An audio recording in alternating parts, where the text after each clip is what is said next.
Hello, Mary here again. Today we are continuing with our Eat More Plants program. And as you know, we always try to answer a question. Today we're answering the question, how or why does eating more plants help the planet? And we've been working on this. There's three concepts we've learned about. One is energy transfer food chain. And now we know that the lower you eat on the food chain, the less greenhouse gas emissions you have. We've also talked about livestock greenhouse gas emissions. And the last thing is tropical forest deforestation. So it used to be that 12% of the land masses in the world were blanketed with tropical forest. Now it's down to 5%. When we lose forests to agriculture or human expansion, CO2 discharges into the atmosphere. Not what we want, right? Tropical forest loss alone is responsible for 16 to 19% of all human-made greenhouse gas emissions. But it's not all bad news. The good news is that doing the exact opposite can fix the problem. Reforestation mechanics vary, but basically the simplest way to do it is remove whatever it is that took the forest away and let it come back to life. So eliminate crop growing, eliminate cattle grazing. And once that happens, the forest ecosystems come back to life. And when they do that, the trees, the soil, the leaf litter, the vegetation, all absorb and hold CO2, taking it out of the global warming rotation, which is what we want, right? So also, saving the tropical forest isn't just good for the planet, it's also good for all the animals that live in there, in the forests, and they call it home, and that's their habitat. So today for our art lesson, we are going to celebrate the beauty of tropical forest and the tropical birds that live there. We're going to do a chalk pastel tropical bird drawing. Okay, for this lesson, we are going to imagine and create a tropical bird that has yet to be discovered. So basically, you get to decide what the beak looks like. You get to decide what the head feathers look like. You get to decide the markings on the face. We still want to have it look like a bird and be realistic. So we are going to look at real birds for inspiration. Because as you know, when you want to draw something and have it look realistic, sometimes you can do that just from your head, but most of the time you really need to look at that thing and study it before you try to draw it. So I'm going to show you bird pictures to give you inspiration and me inspiration. So before we jump into it, I want to show you a couple examples. There is one tropical bird, and you can see I decided on high head feathers. I decided on some horizontal striping for head coloring and a hooked beak for that bird. And then for this bird, I decided on a large beak, some explosive head feathers, and dramatic striping with black, a little bit of black around the eye and some black on the beak. So this is what you're going to end up with. Something like that. Yours is going to be totally unique, which is really fun. Before I dive in on the instructions, we of course need to review materials. So first you need a 9 by 12 piece of colored construction paper, and not dark, so no black, no brown. It needs to be of a lighter color. It can be bright too, so it can be orange, yellow, a red that's not dark, fuchsia like this, light green. So yeah, colored construction paper background. Next, you need a pencil because you are going to do a rough draft of the bird and draw it, and you might have to do some erasing to get it just right. You're gonna need chalk pastels to fill in the color, and you're gonna need a damp rag, like a little piece of a t-shirt like I have, that's wet, so you can wash your hands in between your chalk pastel colors so they don't get mixed up. And if you have chalk fixative spray, that's great. It's a little stinky. You can also, if you don't have it, it's fine. Just use a piece of scratch paper to lay over the top of your art when you're done to protect it from having the chalk come off. All right. All right, so I drew a step-by-step cheat sheet on how to do the head, and I have a cheat sheet for beak ideas and head color marking ideas and head feather ideas. So let's get started. I will start with showing you the steps for the head, but I'll go through quick because we're going to do it on the dry erase board together too. So here is my head cheat sheet. You start out with a football arch, not a hot dog arch, a spread out arch. And then you draw an eye and a triangle going in. Then you draw a triangle going out once you've decided your beak, because that's your beak. So it'll be whatever fun shape you do. I just did a triangle for the example. Then you go draw a line from the back of that first inner triangle out to the edge of the outer triangle, and that's the separation between the beaks. You can see right here. Then I erase that line, and there we have it. All right.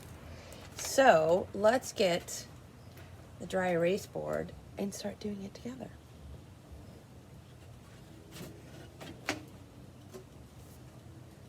All right, so to review, we're going to start with our head shape and our beak. But before we do that, we have to decide if we want to go landscape or portrait. You noticed on my examples, if you want to have really high head feathers, you need to go portrait. If you want to have a very large beak, you need to go landscape. Or if you want to have head feathers that come way back, you need to go landscape. So I've decided landscape because I want some fun head feathers that are coming way back. So step number one, I make my football shape. And this is going to be a pretty big arch because we want to fill the page with our bird portrait, okay? Remember, football, not hot dog. All right, then we draw the triangle going in, and we draw the eye, which is kind of almond shaped. Now I think I want a medium-sized beak, but I need to look at some real beaks to decide. So I'm gonna set this here, and I'm gonna get out my beak inspiration sheet. So first of all, let's look at this. There is a nice selection of beaks. You see a curved beak, you see a large beak, you see a hook beak, you see a medium beak. Those are some beak inspirations. And then let's look at some real beaks.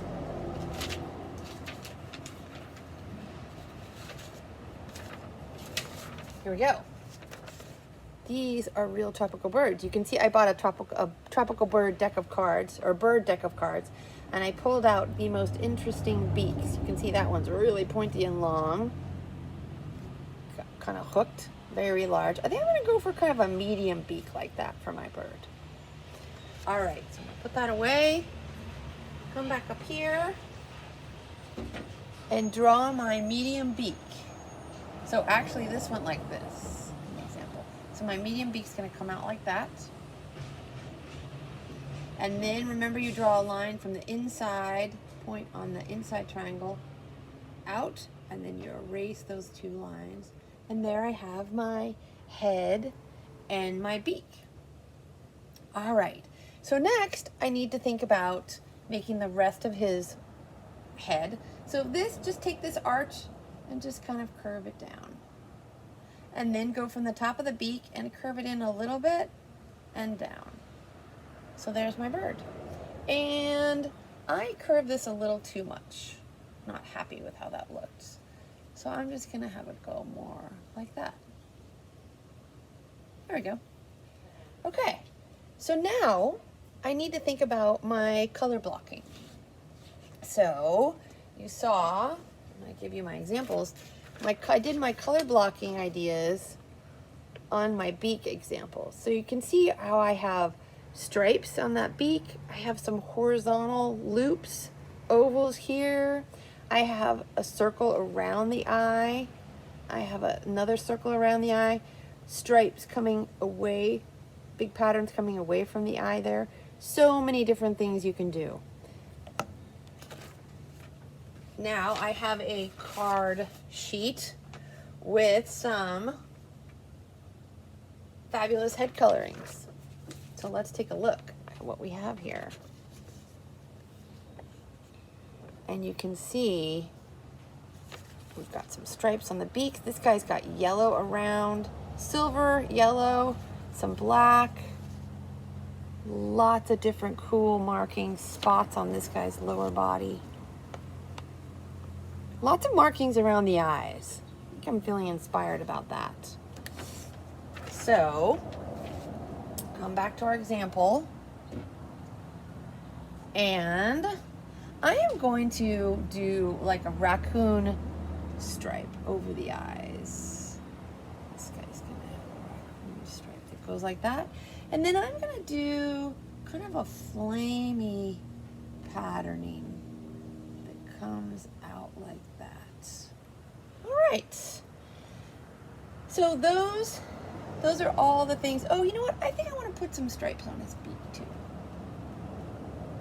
Okay, so those are my markings. And you know what? As I'm looking at this, I'm still not happy with how this is looking. So I'm gonna try that one more time. Just do it. All right, I'm a little happier with that. Okay, so what I have last but not least and most fabulous is head feathers. So let's take a look at my head feather inspiration page that I created for you. And you can see there, you can do long ones coming out, you can do big feathers coming straight up, feathers that are clumped together going out, feathers that are splayed, feathers that curl up, just little kind of fuzzy short feathers, one fat feather going back. These are all different examples. But of course, it's best to look at the real thing. So here are the best head feathers from my deck of cards. And you can see sometimes the feathers go out individually and sometimes they are like a fan. This one, they're clumped together and go up in kind of a lump. And then there's these two that go up. Coming close, you can really see some of these.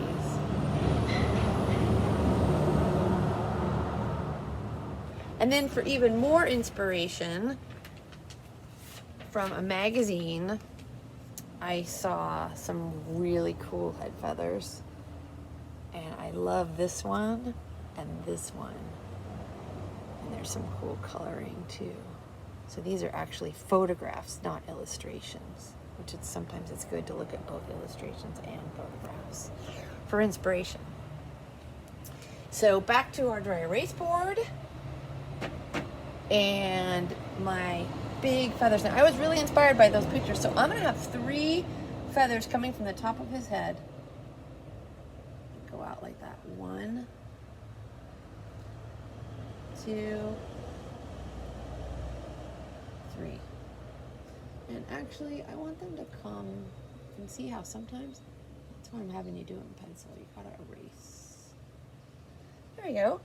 And I'm gonna put kind of ovals at the ends of these. And it's still, I don't think it's quite enough. This is a tropical bird, I can do anything. So I'm gonna make these kind of loopy, scallopy feathers.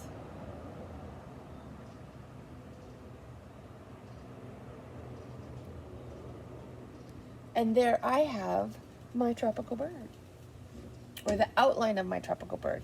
And you should do that in pencil to start. I forgot something. It looks really cool when you leave a little white spot or uncolored spot in the eye to show kind of a reflection of light on it. So I suggest you draw a little circle in the eye. The eye is gonna be black, chalk pastel, but put the little circle there so you don't forget and get carried away. So to review, we've got everything here, all the features. You're gonna have a black eye with a white spot. You're gonna have top feathers. You're going to have head coloring, and you're going to have a fabulous beak. All right, next we'll move into, Actually, we're not quite done with our drawing. I forgot about the tropical forest in the background. All right, so again, if you want to draw something, try to go find a picture of that thing that you want to draw and really look at it and study it. So I did some tropical leaf inspiration sheets. There's a few types of leaves. And here are some more leaf styles. All right, and I have a note on here, 2 colors, but go big. So let's take a look at our dry erase board and add some leaves. Now, when I say go big, I really mean go big. So what I'm gonna do here is I'm going to add a leaf that just starts, let's see, I'm gonna start it about here. And these leaves can definitely go off the page because tropical forest leaves are actually quite large. And this one is gonna be added it and then lines like this. And just do it behind your bird or whatever your bird features are. So there's one leaf, and then I'm gonna have another one of the same style. You only 2 styles because you don't want it to get too busy because you have a lot going on here. So this is gonna be, I'm gonna have another leaf coming up like this. Goes down.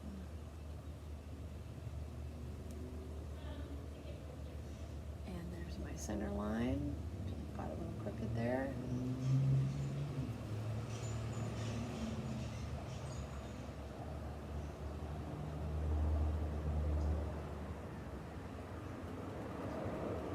Okay, so there's one style of leaf in the background on this side, and then I'm gonna do another style of leaf over here, which is gonna be a more, I think, skinny and pointy one.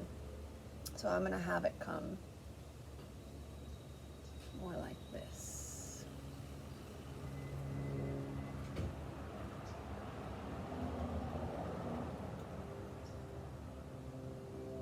With the center going out.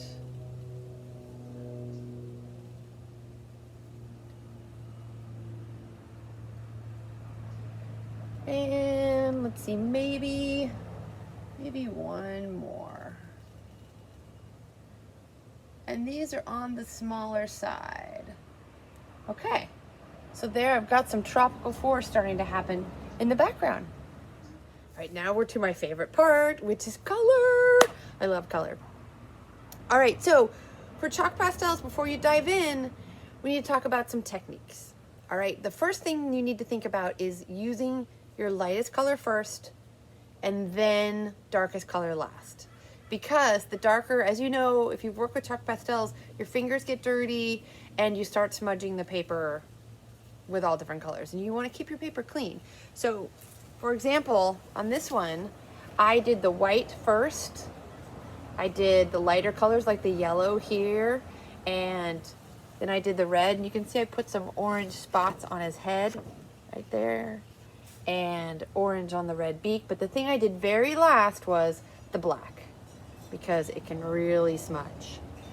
All right, so lightest color first, dark colors last. All right, the next thing is blending. When I talked about the jungle leaves in the background, I said just use 2 colors, a dark and a light. So you can use a dark green, a light green, yellow, light green, really any combination of 2 colors. But tonal is probably the more realistic. So I did a leaf here, and on this side of the leaf, you can see I have the outline and the center, and in the middle is light green. On this side, I did the same thing, but I took my finger over where the outline is and the inside and just did a little bit of rubbing.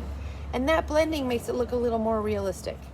So here's 2 options I can have for, let's say, a bird neck. Let's say I want to have a dramatic shift from one color to the next. So that's what I did here. I've got my bright orange and then my lighter orange. And I drew them right next to each other, and then I just took one finger and blended them a little bit. Over here, what I did was a fade. So I have my bright orange and my lighter orange. And then I took my finger, you can see my fingers are getting dirty, and I do a lot of rubbing back and forth. So it's more of a fade from one color to the next.